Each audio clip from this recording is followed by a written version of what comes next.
gelisah padahal tidak ada masalah. Ini ada apa? Bisa jadi sebabnya yang pertama, hatinya yang tidak bersih. Sebab hati yang tidak bersih itu banyak menimbulkan masalah, banyak menimbulkan kegelisahan, banyak menimbulkan kerisauan.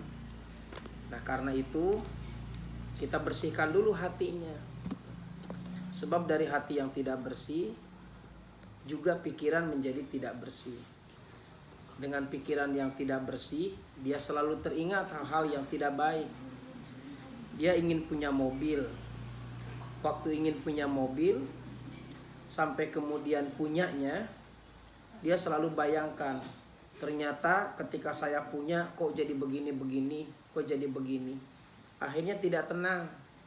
Dia gelisah terus, padahal dulu keinginannya dia ingin punya mobil. Dia ingin beli sepatu, tapi ketika sudah dibelikan sepatu yang mestinya tidak ada lagi masalah, kenapa selalu gelisah?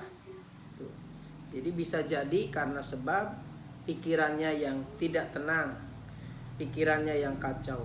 Nah, pikiran kacau banyak dimunculkan dari hati yang tidak bersih. Karena itu bersihkan dulu hatinya. Atau yang kedua,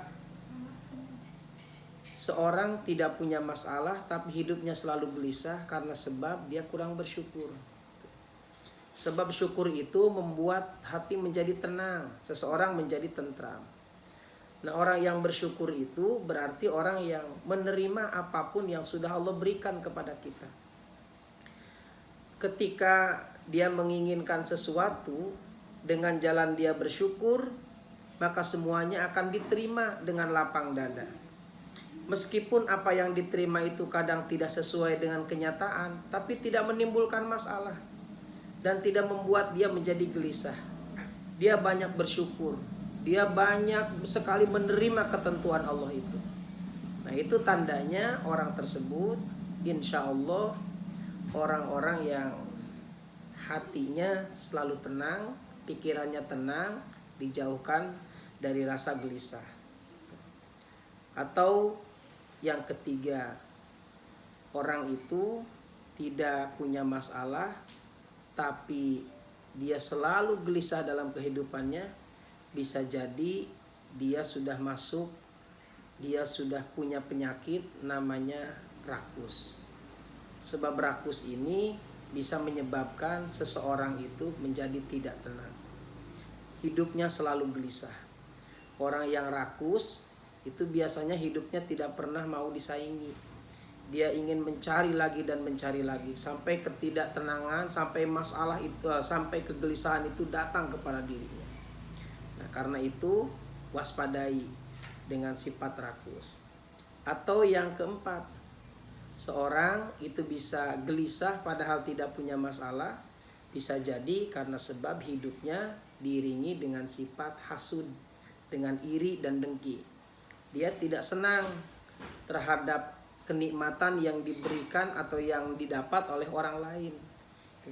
Kalau orang lain memperoleh sesuatu yang hebat, maka dia tidak senang.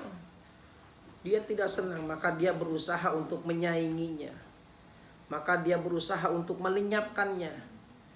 Nah, orang-orang seperti ini adalah orang-orang yang tidak akan pernah lepas dari kegelisahan. Nah, karena itu jaga hati kita, jaga pikiran kita dari sesuatu yang menyebabkan hidup kita gelisah. Nah, yang harus kita gelisahkan mestinya ini, yang harus kita gelisahkan itu adalah semakin banyaknya dosa yang kita lakukan. Karena jujurnya dosa inilah yang menyebabkan kesengsaraan hidup kita. Bukan hanya di dunia, tapi nanti di akhirat. Kita harus gelisah kalau seandainya kita sekarang ini banyak dosa. Tapi bukan berarti kita terus banyak berpikir banyak dosa.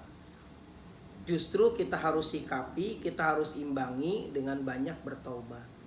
Nah, itu jadi tipsnya buat kita semuanya harus bisa mengimbangi antara kegelisahan dengan masalah, pikiran dan hati yang tenang sambil kita mengintrospeksi diri. Dalam bahasa agama saling bermuhasabah. Nah, itu barangkali hikmahnya ya. Wallahu a'lam bishawab.